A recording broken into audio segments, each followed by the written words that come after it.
Una vez que se encienden las luces, ¿verdad?, de las calles y ya los niños empiezan a ver el árbol y todo eso, ya como que se nos empieza, ¿verdad?, a meter lo que llaman el espíritu navideño. Bueno, yo quiero en estos domingos, ¿verdad?, que quedan de diciembre, pues que podamos compartir algunos aspectos de la Navidad, que seguramente todos sabemos, pero qué bueno es recordarlos, ¿verdad?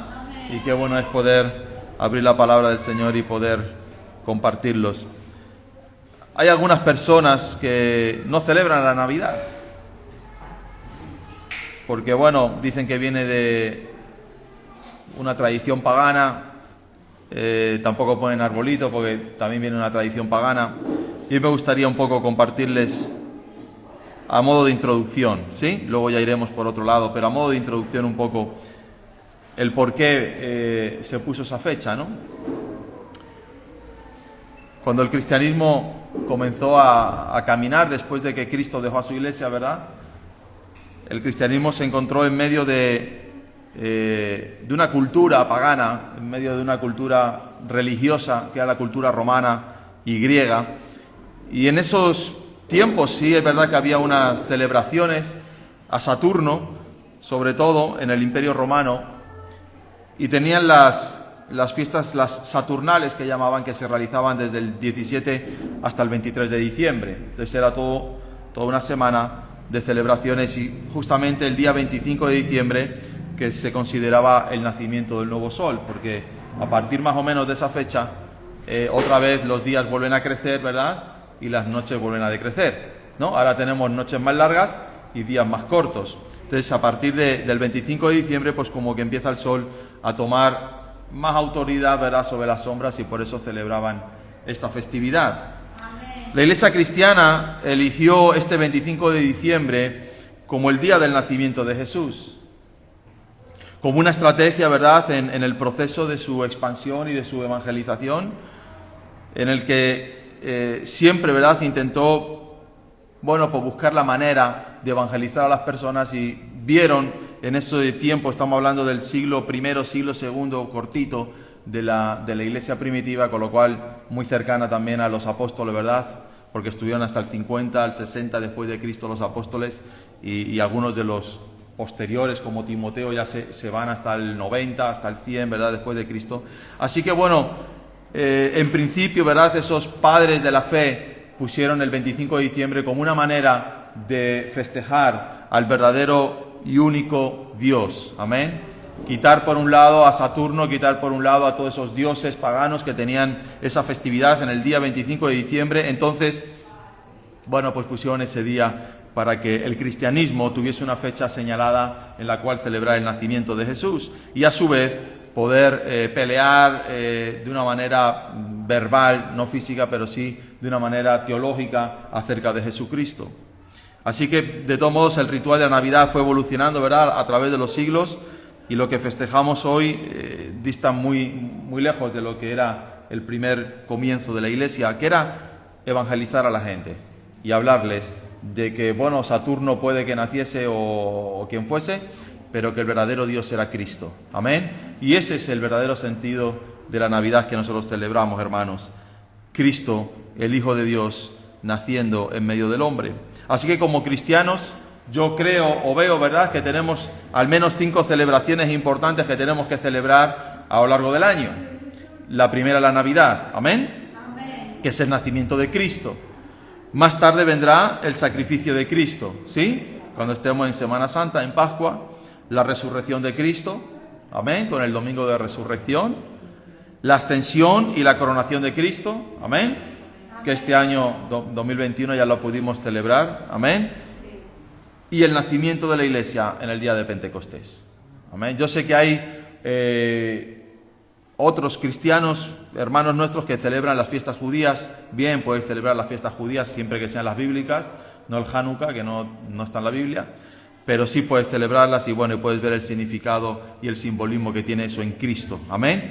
Porque, hermanos, aún las fiestas judías puestas por Moisés y puestas por la ley de Moisés fueron fiestas que tenían que ver con Cristo y que se cumplieron con Cristo. y que quedan aún 2 fiestas por celebrar y que tienen que ver con la venida de Cristo y con el perdón del Mesías a su pueblo Israel. Así que, hermanos, como cristianos no celebramos las fechas, ¿verdad?, sino que celebramos los actos, amén. Celebramos el hecho, amén. Así que hay personas que dicen, bueno, pues yo no celebro la Navidad. Bueno, pues ponte un día para celebrar el nacimiento de Cristo. A lo mejor te pones tú solo el 14 de mayo, y dices, bueno, 14 de mayo, día de Navidad, y te pones tú solo a celebrar la Navidad. Si quieres hacerlo, hazlo, pero yo creo que es bueno, ¿verdad?, que ya que se puso ese día y que los primeros cristianos lo empezaron a celebrar, porque nosotros también lo celebremos. Sí que viene de un rito pagano el hecho de todas esas culturas, pero nunca la Iglesia en el día de Navidad admitió nada de la cultura pagana, ni ninguno de sus ritos paganos. Fue completamente diferente, ¿verdad? No como otras cosas que sí absorbió posteriormente la Iglesia Católica, como en verano, ¿verdad?, la fecha de San Juan y el Día de los Muertos, que sí cogieron celebraciones paganas. El día de la Navidad era solamente festejar el nacimiento de Cristo y evangelizar a los romanos y a los griegos: Cristo o Apolos, Cristo o Júpiter, Cristo o sus dioses. Amén. Así estuvo Pablo, hermanos, por 3 años en Grecia, predicando el Evangelio y dando testimonio de Cristo y refutando todas sus filosofías y todos sus pensamientos, Dios tras Dios, pensamiento tras pensamiento. Así que yo creo que los cristianos podemos celebrar la Navidad. Amén. Luego hay otros que dicen, bueno, pero el arbolito de Navidad no, porque también el arbolito de Navidad viene de un contexto pagano. Bueno, entonces tenemos a Bonifacio. Bonifacio fue un evangelizador de la Iglesia, fue un hombre de fe que fue a evangelizar a todas las regiones de Alemania y todo el norte de Europa, ¿no? Todo lo que conocemos como el norte de Europa. Sobre el 680 al 754, Bonifacio fue un misionero, ¿verdad?, que fue a evangelizar a Alemania. Entonces, como en Alemania tenían un ritual justamente en estas fechas en las que se celebraba la Navidad, de que uno de sus árboles representaba a algunos de sus dioses, como Thor o como Yggdrasil, otra diosa que tenían ellos. Él cortó aquel árbol pagano y a partir de ahí dijo, y plantó un pino, plantó un abeto. Y plantó un abeto en lugar de ese árbol pagano, para darles un simbolismo del amor de Dios hacia las vidas de estas personas. Y a él se le ocurrió, ¿verdad?, coger un pino que tiene una hoja que es perenne, ¿no? Saben ustedes que el pino no pierde la hoja. Y él les dijo que eso simbolizaba el amor de Dios. Que esa hoja perenne de ese abeto, ¿verdad?, simbolizaba de que Dios nunca iba a dejar de amar al hombre. Luego cogió en ese pino y comenzó a adornarlo con manzanas y con velas. Y empezó a colgarle manzanas a un abeto, ¿verdad? El abeto no puede tener manzanas, pero él le puso manzanas. Y les dijo, este es el pecado primigenio de todos los hombres, la tentación y el pecado de los hombres. Y les empezó a hablar del pecado. Y posteriormente, después de haber puesto las manzanas, él puso unas velas sobre el abeto y le dijo, estas velas simbolizan a Jesucristo como la luz del mundo.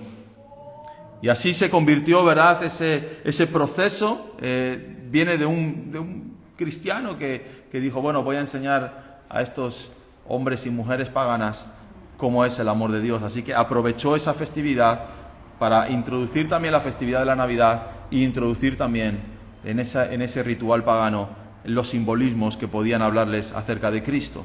Amén.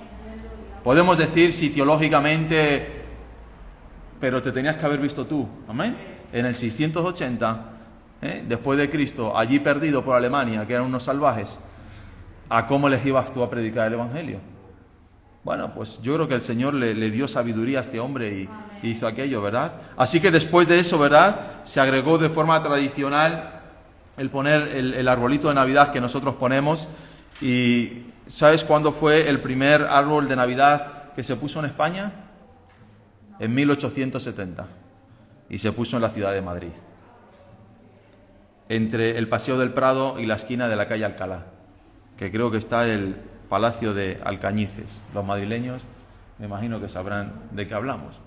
Pero en 1870 se puso el primer arbolito navideño aquí en España. Y posteriormente, hermanos, en Alemania y en Escandinavia, ¿verdad?, los demás siglos se fue adornando los arbolitos por todo el norte de Europa.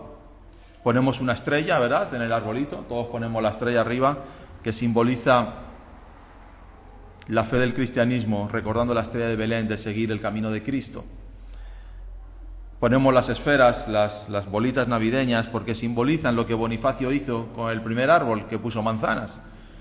Entonces, en vez de poner manzanas, ponemos bolas, ¿verdad?, que simbolizan también los dones que Dios ha dado a los hombres.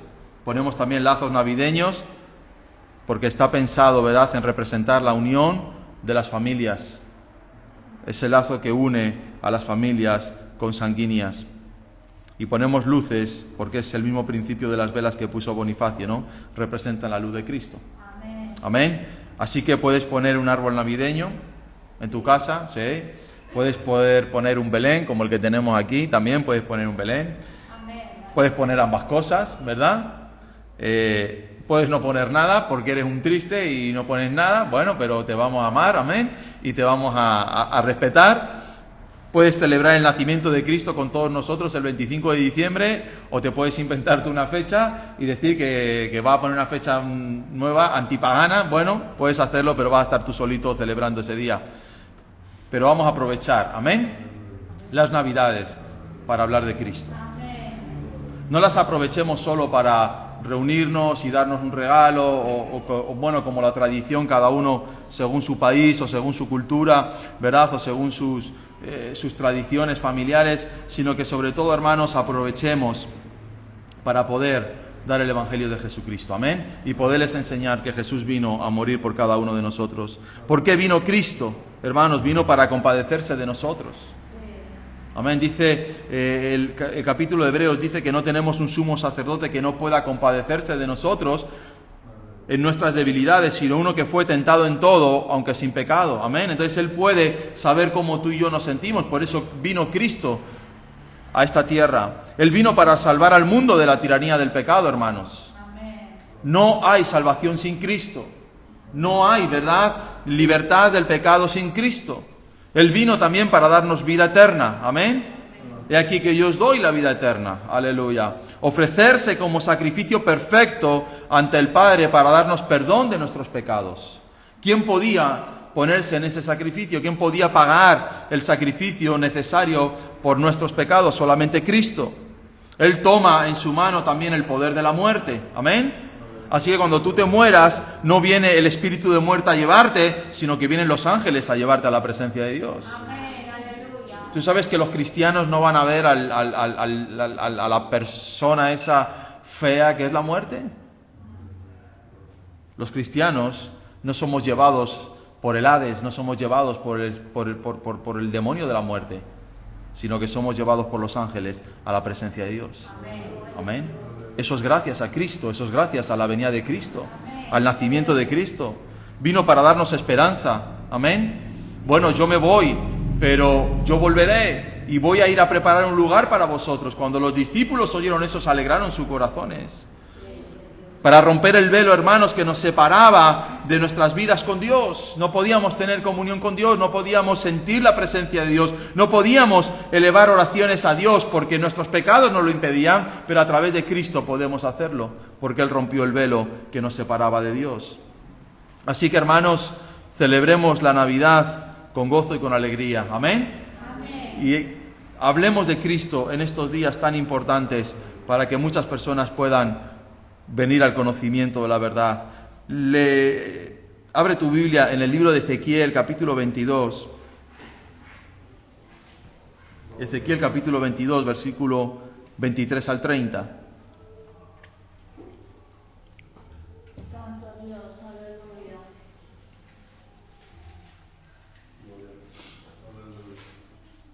Ezequiel 22, del 23 al 30. Vino a mí palabra de Jehová diciendo: Hijo de hombre, di a ella, tú no eres tierra limpia, ni rociada con lluvia en el día del furor. Hay conjuración de sus profetas en medio de ella, Como león rugiente que arrebata presa, devoraron almas, tomaron haciendas y honra, multiplicaron sus viudas en medio de ella. Sus sacerdotes violaron mi ley y contaminaron mis santuarios. Entre lo santo y lo profano no hicieron diferencia, ni distinguieron entre inmundo y limpio. Y de mis días de reposo apartaron sus ojos, y yo he sido profanado en medio de ellos. Sus príncipes en medio de ella son como lobos que arrebatan presa, derramando sangre para destruir las almas, para obtener ganancias injustas. Y sus profetas recubrían con lodo suelto, profetizándoles vanidad y adivinándoles mentira, diciendo: así ha dicho Jehová el Señor, y Jehová no había hablado. El pueblo de la tierra usaba de opresión y cometía robo al afligido, y al menesteroso hacía violencia, y al extranjero oprimía sin derecho. Y busqué entre ellos que hiciese vallado, y que se pusiese en la brecha delante de mí a favor de la tierra, para que yo no la destruyese, y no lo hallé. Amén. Este es el ambiente espiritual en el que Cristo hace entrada sobre la tierra. Todos los niveles sociales, desde el político, el económico, el religioso, había sido contaminado. Vemos en estos versículos que Dios comienza a traer palabra, ¿verdad?, de juicio, pero comienza por sus profetas. Comienza por esas personas que deberían de haber protegido al pueblo de la corrupción.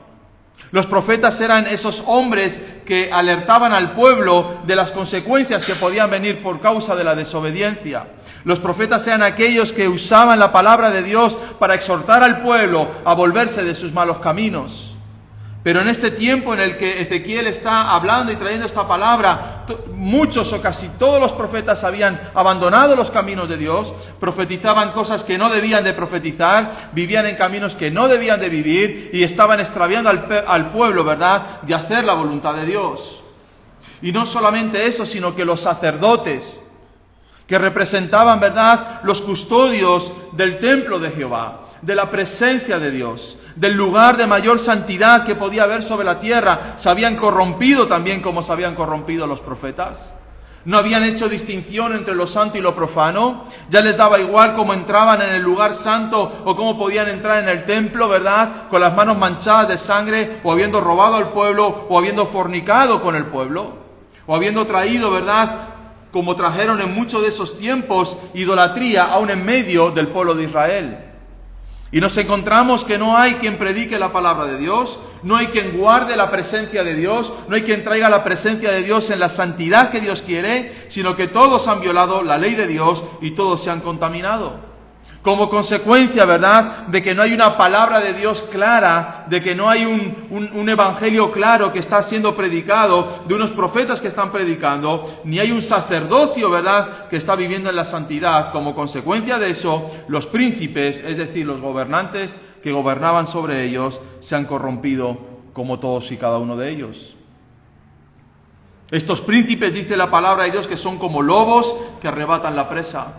El lobo no tiene compasión de las ovejas, el lobo no tiene compasión de sus víctimas, el lobo simplemente en muchas ocasiones muerde a la oveja, muerde al animal, se come lo que es más agradable para él, que son las vísceras, que es el hígado, y deja a la oveja casi moribunda.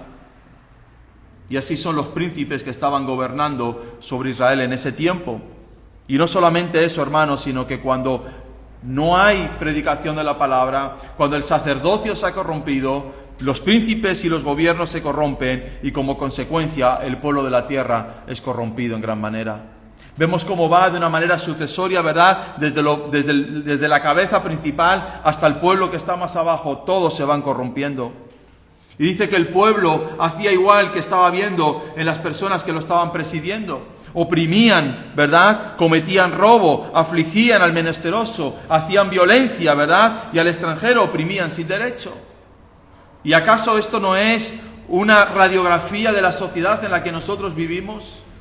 ¿Acaso no es algo que nosotros podríamos decir en el tiempo de hoy, que es algo que posiblemente nosotros estemos viviendo estos mismos tiempos? Y lo que me llamaba la atención de estos versículos es el final del versículo 30, cuando dice que Dios busca entre todos los hombres a alguien que hiciese vallado. A alguien, ¿verdad?, que pudiese ponerse en la brecha a favor de la tierra para que Dios no destruyese la tierra. Y lo más duro o lo más difícil de leer es cuando dice, no lo hallé. ¿No había un solo hombre sobre la tierra que pudiese o que estuviese buscando a Dios? Este es uno de los clamores de Ezequiel y de Jeremías, ¿verdad?, que fueron hombres fieles a Dios, porque Dios estaba buscando hombres que siguiesen ese llamado que ellos tenían, para que Israel no fuese destruido y evitar el juicio que posteriormente vino sobre Israel. Así que, hermanos, nos encontramos este grito en medio del cielo: ¿quién hace vallado entre el cielo y la tierra? ¿Quién se pone entre medias, verdad? ¿Quién va a pagar el precio? ¿Quién va a ser el que diga, Señor, yo estoy dispuesto a dejar mis cosas, yo estoy dispuesto a servirte, yo estoy dispuesto a hacer lo que sea necesario para llevar el evangelio tuyo a las personas? Así que cuando nos encontramos, ¿verdad?, en este momento decisivo e histórico de Israel, nos encontramos que no hay nadie quien haga eso. Y hermanos, cuando no hay dirección de Dios, cuando no hay palabra de Dios, el pueblo enloquece. La corrupción viene, la inmoralidad viene y nos convertimos, ¿verdad?, en iglesias que han perdido la luz, que han perdido la sal, que han perdido el sabor, que han perdido la fuerza con la que pueden servir al mundo en el que Dios las ha puesto. Así que Israel pasa, ¿verdad?, de un clamor en el que Dios está diciendo, bueno, ¿quién de ustedes puede levantar la mano y quién de ustedes se puede poner en pie y decir, yo voy a servir al Señor? Yo voy a hacer la voluntad de Dios. Yo voy a predicar el evangelio. Yo seré esa persona, Señor. En el 586 a.C. fue cuando Nabucodonosor II entra en Jerusalén y destruye la ciudad completa. Desde ese tiempo, hermanos, Israel prácticamente dejó de ser nación. Siguieron viniendo pueblos y pueblos y pueblos y nunca volvieron a levantar cabeza. ¿Por qué? Porque se dejaron corromper por las naciones que estaban a su alrededor. Porque dejaron, ¿verdad?, de oír la voz de Dios. Porque dejaron de escuchar la verdadera profecía, ¿verdad?, que les estaba llevando al arrepentimiento y preferían oír otro tipo de profecías. Hermanos, que no estemos siempre, ¿verdad?, queriendo escuchar las cosas que a nosotros nos gustan oír, sino que pongamos el oído muy atento, hermanos, en las predicaciones, en las profecías que nos remueven de nuestros lugares, que nos remueven de nuestros corazones, que remueven nuestras conciencias para que nos volvamos hacia Dios. Que Dios nos ha lavado con su sangre preciosa, hermanos, con un solo sentido: servirle a Él todos los días de nuestras vidas. Así que cuando Jesús va a entrar en el contexto histórico del mundo, se va a encontrar un pueblo muy apartado de Dios. Apenas el templo de Salomón, el templo de Salomón ya no existía, solamente una parte, estaba el que había hecho Herodes, ¿verdad? Pero sobre todo ya habían empezado a infundir un montón de sinagogas donde se predicaba, donde se enseñaba la ley de Moisés. Y cuando Jesús entra en medio de ese contexto histórico, se está metiendo en medio de un pueblo que de labios pronunciaban que eran creyentes, de labios decían que hacían la ley de Moisés, pero sus actos estaban lejos de lo que su boca estaba diciendo. Y hermanos, Dios sigue haciendo esa pregunta en medio nuestro en este tiempo. Dios sigue buscando personas. Dios sigue buscando un matrimonio, Dios sigue buscando un joven, Dios sigue buscando a alguien que se ponga entre el cielo y la tierra. A alguien, ¿verdad?, que deje a un lado sus sueños, que deje al lado las motivaciones que pueda tener en esta vida y que se acerque a Dios y le diga: Señor, yo quiero servirte. Yo quiero hacer la voluntad del Padre. Yo quiero ser esa persona, Señor, que vaya y lleve la predicación de la palabra, la libertad a los oprimidos, la sanidad a los enfermos. Yo no sé si en el día de hoy terminaríamos la predicación diciendo: no lo hallé. O quizás Dios sí tenga aquí en medio nuestro algunas personas que quieran servir a Dios. Amén. Ve al libro de Lucas, capítulo 2.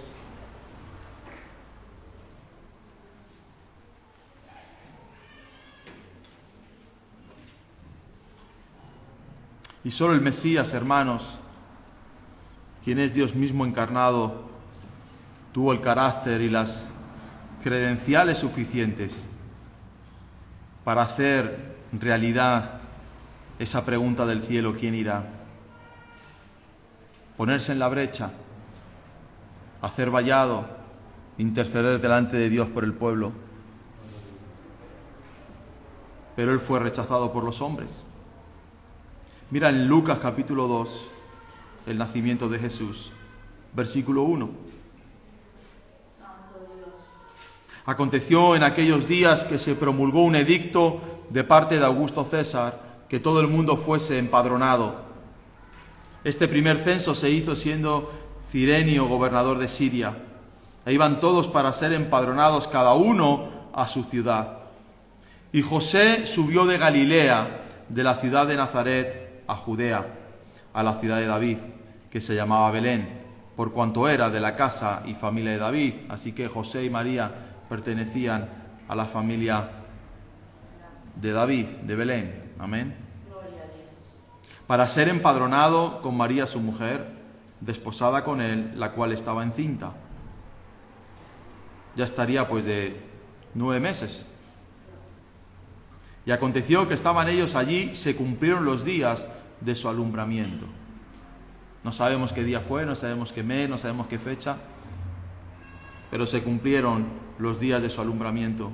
Y dio a luz a su hijo primogénito, no a su hijo unigénito. Amén. A su hijo primogénito, es decir, el primero que tuvo. Y lo envolvió en pañales y lo acostó en un pesebre, porque no había lugar para ellos en el mesón. Cuando Jesús nace, hermanos, María y José tienen que hacer un camino, un viaje de 112 kilómetros. Un viaje largo, un viaje por territorios, ¿verdad?, de montaña, en un burro, andando seguramente la mitad del tiempo, casi todo el tiempo, José, mientras María a lo mejor iba a su vida en el asno, iba en algún sitio un poquito más cómodo. Y si María y José caminaban hacia Belén, quizás había algún que otro familiar cercano, ¿no?, que fuese allí a empadronarse. Seguramente que alguno por el camino conocía a esta familia. Seguramente que más de uno conocían quién era José y María, porque eran famosos. Y eran famosos por algo tan sencillo como el embarazo de María. Ninguno de la familia se había creído la historia de que había sido puesto por Dios y que el Espíritu Santo había visitado a esa mujer. José lo había creído porque un ángel se lo reveló, pero si no, José tampoco.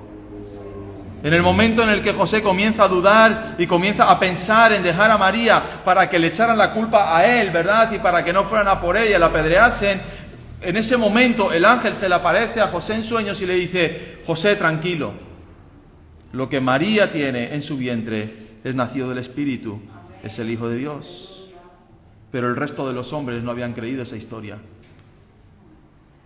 Así que María y José comienzan ese viaje de 112 kilómetros por tierra estéril, ¿verdad?, con gente que los conocía, pero sin nadie que los ayudase. Vemos cómo el nacimiento de Jesús, desde el mismo momento en el que Jesús es concebido, el rechazo viene sobre esa familia. Hermanos, el Evangelio produce rechazo. Hay algunos de ustedes que quizás estén peleando con algunos familiares, con amigos, con hermanos, con hermanas, con padres, con madres, etcétera, siendo rechazados por el Evangelio de Cristo. María y José supieron lo que era ser rechazados por haber admitido a Jesús en su vientre. Amén. Nadie los ayudó, nadie Posiblemente podía haber dicho a María, bueno María, mira, aquí hay un carro, ¿tú sabes lo que es una mujer embarazada de 9 meses? Caminando toda esa cantidad de kilómetros. Y no solamente eso, sino que cuando llegan allí a Belén, dice que no hay lugar en ningún sitio para esta mujer. Si mañana tocan la puerta de tu casa y ves una mujer embarazada así, a punto de dar a luz, ¿tú no la metes en la casa?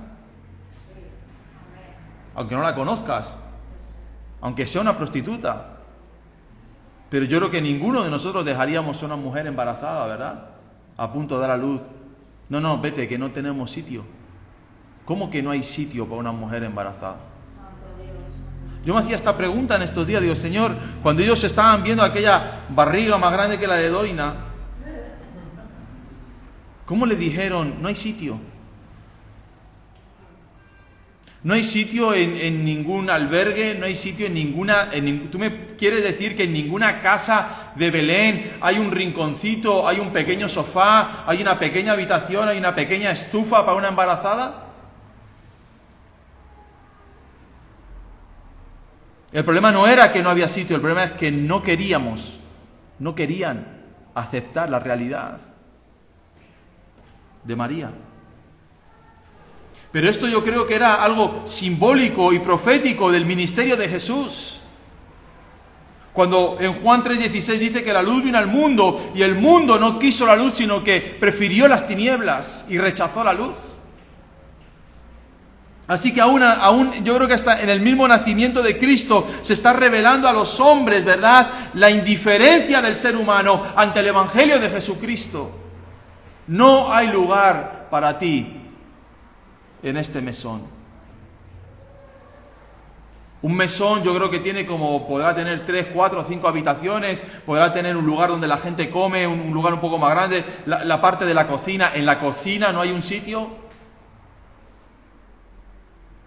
En el salón, antes de que al día siguiente todos bajen a desayunar, ¿verdad?, lo que hayan preparado, no habrá un sitio en ese salón donde poder reposar una mujer embarazada. Hermanos, vivimos en medio de una sociedad que rechaza una y otra vez a Cristo, que rechaza una y otra vez el llamado que Dios está haciendo al hombre de arrepentimiento. Yo hablaba el otro día con una persona y decía, mira, el mensaje que hoy día tenemos que dar al mundo es un mensaje de que tienen que arrepentirse. No de que tienen que venir a Cristo para que sus vidas cambien, o para que les vaya bien, o para que esa enfermedad que tengan sea sanada. Da igual si la enfermedad no se sana. Lo importante de todo esto es que tu vida sea salva. Llevar al mundo al arrepentimiento a Jesucristo. No solo hacer una oración de fe, no solamente a decir, bueno Señor, yo te acepto en mi corazón, sino que yo me arrepiento de verdad de mis pecados. Con todo el dinero, con todas las comodidades, con todos los problemas, con todas las situaciones, hermanos, no hay lugar en las vidas de las personas para Jesús. Les predicas una y otra vez, ¿verdad?, y encuentras el rechazo absoluto de esta generación a Cristo. Yo no sé cuánto tiempo nos dejarán celebrar la Navidad, porque pronto seguramente que van a hacer barbaridades con este texto, y barbaridades con el Belén, y barbaridades con todo esto, porque se les ocurrirán cosas estrambóticas y diabólicas con tal de rechazar a Cristo, hermanos. El rechazo de María y a José era algo profético como rechazo de Israel y del mundo entero al Mesías. Pero ¿y qué de nosotros, hermanos? ¿Y qué de la Iglesia de Cristo? ¿Seguimos rechazando el llamamiento de Dios para nuestras vidas? Bueno, Señor, es que no hay lugar para tu llamado en el proyecto de vida que yo tengo.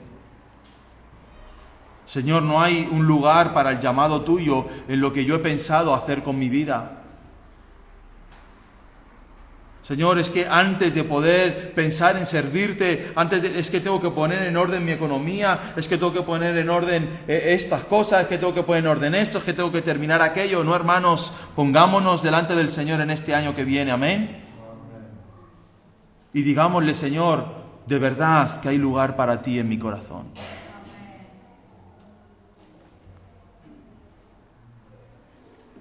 Dios sigue llamando dentro de la iglesia y sigue diciendo en este tiempo, iglesia, ¿quién está dispuesto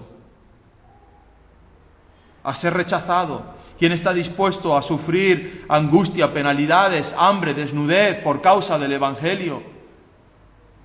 ¿Quién está dispuesto a dejar sus comodidades? ¿Quién está dispuesto a dejar sus sueños para ir y alimentar a los pobres, ir y vestir al desnudo, ir y visitar al que está en la cárcel, ir al huérfano, ir a la viuda? ¿Quién está dispuesto?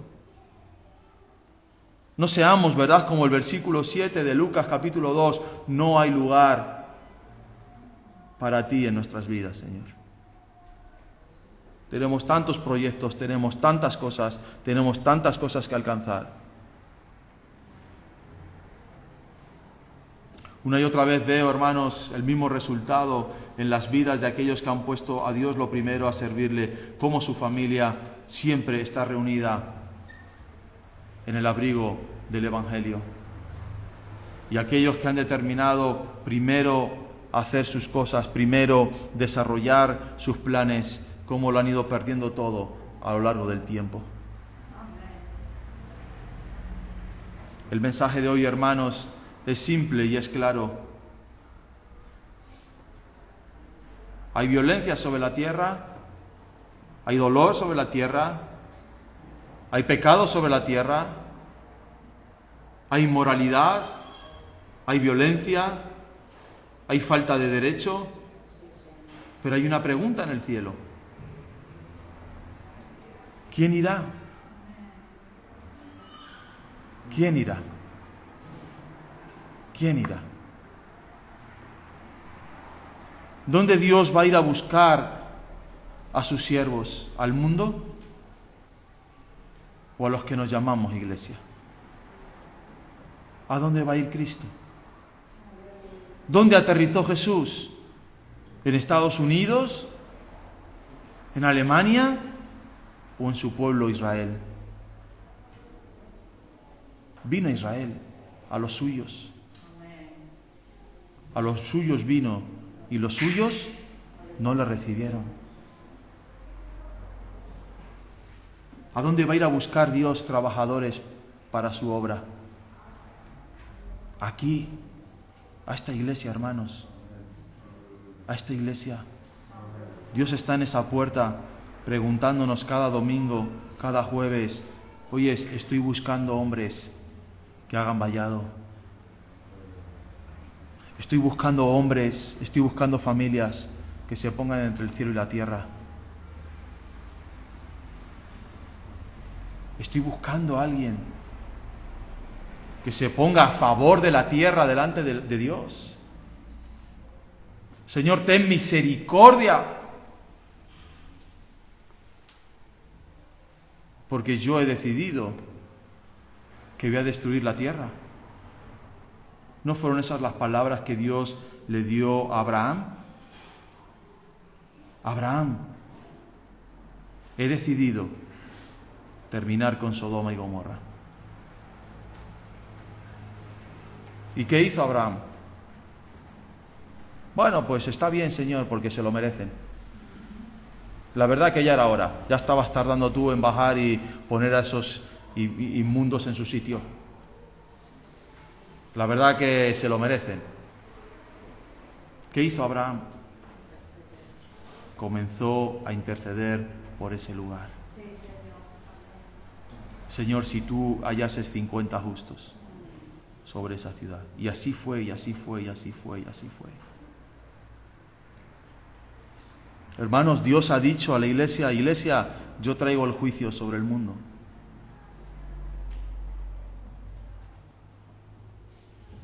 La Iglesia lleva 2000 años con el libro del Apocalipsis, con el libro de Ezequiel, con el libro de Daniel, con las mismas palabras de Mateo capítulo 26 de Jesús, hablando sobre el tiempo final. Estamos viendo las señales de ese tiempo final. Estamos siendo observadores de primera línea, privilegiados posiblemente de todo lo anunciado en el Evangelio y en el Apocalipsis, en los libros escritos. Y estamos como el pueblo de Israel, diciéndole a Jesús, no hay lugar. No hay lugar, Señor. No tengo tiempo. Antes tengo que solucionar tantas cosas, antes tengo que hacer tantas cosas, antes tengo que viajar a tantos lugares, antes tengo que desarrollar tantas historias. Oh hermanos, que nos pongamos delante de Dios como iglesia en este año, amén. 2022.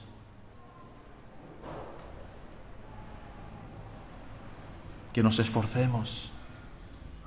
Que nos esforcemos. ¿Cómo le podemos decir a Dios, Señor, no hay lugar para ti en mi casa, no hay lugar para ti en mi corazón?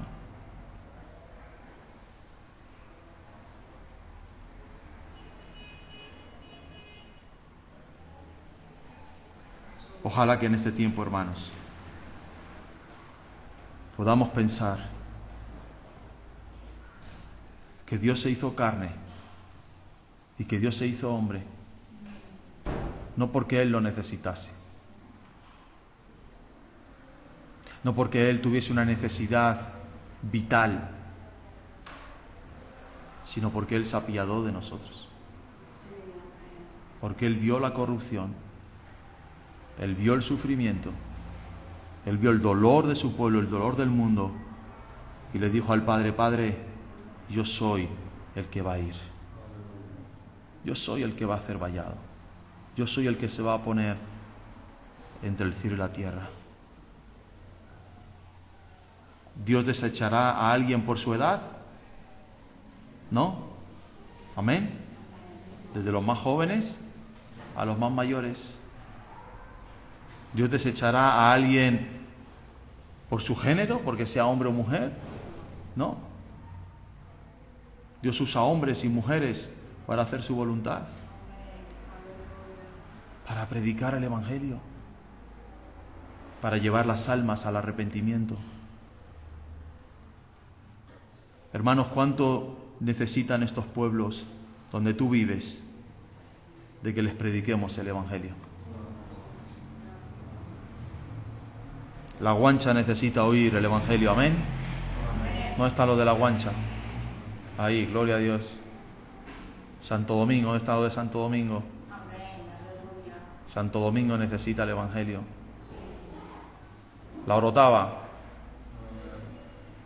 La Orotava. Y mucho, mira lo que dicen por ahí. Y mucho. La Victoria, ¿dónde están los de la Victoria? Una iglesia entera tenemos ahí metida. La Victoria necesita a Cristo. Amén. Santa Úrsula. Amén. La Matanza. Gloria a Dios. ¿Tú qué? ¿Del Ralejo o de dónde eres, Juan Carlos? De la Orotava. Pues nomás levanta la mano. ¿Sí? Pues no te he visto, perdona, no te he visto. Ahí.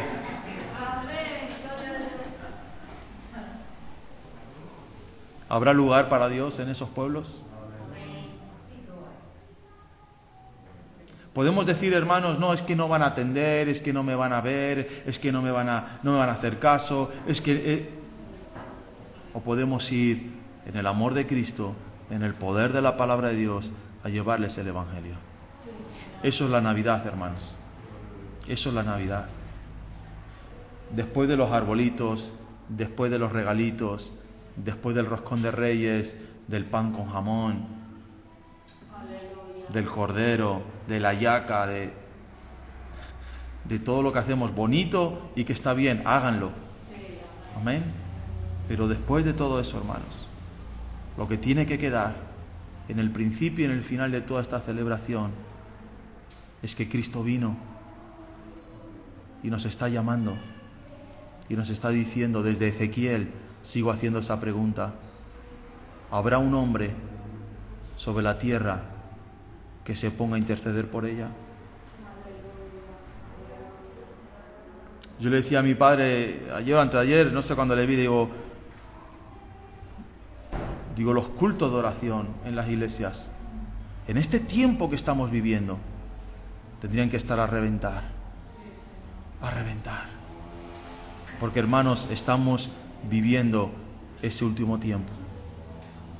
Y lo que se necesita en ese tiempo es la intercesión, la oración, clamar los unos por los otros, orar por las almas perdidas. Si en este momento viniese el Señor y nos llevase a su presencia, en el arrebatamiento, aquí no quedase ninguno, ¿cuántos quedarían fuera? ¿Cuántos quedarían fuera? Había un muchacho que había bajado la marea mucho, que había un montón de estrellas de mar que se estaban asfixiando. Miles de estrellitas de mar ahí en la orilla. Y el muchacho empezó a coger una y la tiraba al agua. Corría a por otra y la tiraba al agua. Se le acercó un hombre y le dijo: ¿por qué pierdes tu tiempo con todas estas estrellas de mar? ¿No ves que no vas a poder salvarlas a todas? Y el muchacho le dijo: ya sé que no puedo salvarlas a todas, pero para esta hay salvación. Y la tiró al agua. Amén. Quizás no salvemos, hermanos, al 100% de los matanceros, orotavenses, pero para aquellos sí será importante, amén, para los que acepten. La mies es mucha, dice la palabra de Dios, los obreros son pocos. Yo estoy contento de la iglesia que Dios nos ha dado porque sé que se esfuerzan y porque sé que son más los que se esfuerzan que los que no se esfuerzan, de verdad, se lo digo. Pero aún hay más, amén. Aún hay más. Aún puede haber más consagración. Aún puede haber más entrega. Aún puede haber más tiempo. Hermanos, ¿cómo no va a haber lugar para una embarazada que va a dar a luz? No. El tema es que no la queréis, no queréis aceptar a Cristo. ¿Cómo no va a haber, hermanos, tiempo para servir a Dios? No. Yo sé que en este tiempo Dios está llamando corazones y tocando corazones. Y yo oraba, digo, Señor, hasta ahora, ¿verdad?, la carga ha recaído sobre todo en mi padre y en mí, pero ¿cuántas parejas hay aquí? Amén. ¿Cuántos matrimonios? ¿Cuántos solteros que pueden levantar la mano y decir: Señor, cuenta conmigo? ¿Quién va a ir a los adolescentes? ¿Quién va a ir a los jóvenes? ¿Quién va a ir a los ancianos? Amén. Hermanos, aún se necesitan obreros en la mies. Aún se necesitan obreros en la mies. Yo les pido que se pongan de pie, que cerremos nuestros ojos.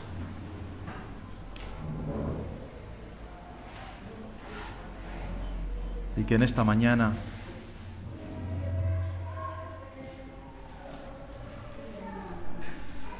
que comienza casi oficialmente, ¿verdad?, este tiempo de Navidad, nos paremos en estos últimos días de este año. Ya no queda ni un mes para partir este año.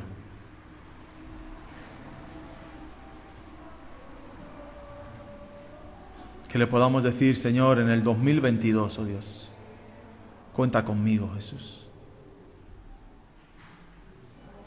Cuenta conmigo, Señor. Señor, que esa pregunta que quedó dicha, Señor, hace 2500 años, ¿quién irá por nosotros? ¿Quién se pondrá entre el cielo y la tierra? ¿Quién intercederá? ¿Quién predicará? ¿Quién enseñará? Padre, que aquí estamos, Señor. Dile al Señor en esta mañana con tus palabras, Señor, aquí está mi vida, Jesús. Aquí está mi tiempo, Señor. Aquí están mis fuerzas, oh Dios. Gracias por salvarme, Señor. Pero no quiero quedarme solamente, oh Dios, en ese punto de la salvación, sino tomar el testigo, Señor, de esos hombres y mujeres de Hebreos capítulo 11, héroes de la fe.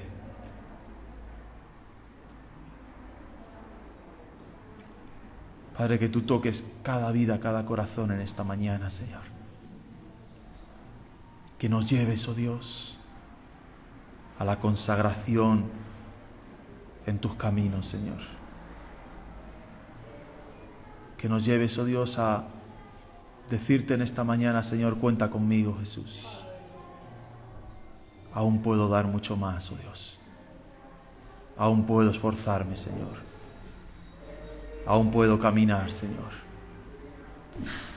Aún puedo entregar, Señor, más de lo que tú me has dado, Jesús. Padre, te damos gracias, Señor. Te damos gracias, Padre. Guárdanos, Señor, en esta hora, Jesús. Guarda tu iglesia, Jesús. Háblanos, Señor. Háblanos, oh Dios. Que seamos testigos tuyos, Señor. Obreros aprobados, oh Dios, para salvar las almas, para llevar el Evangelio tuyo, Jesús. Y en esta mañana, Señor, que vamos a tomar el pan y el vino, Señor, recordando, Señor, la obra preciosa de Cristo Jesús en la cruz del Calvario, Señor. Llénanos de ti, Señor. Que pongamos nuestra vida en orden, Señor. Y que respondamos, Señor, al llamado que tú tienes, Padre.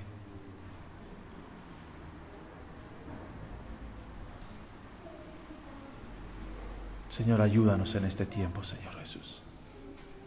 Ayúdanos, oh Dios, a pelear, Señor, a luchar, Padre.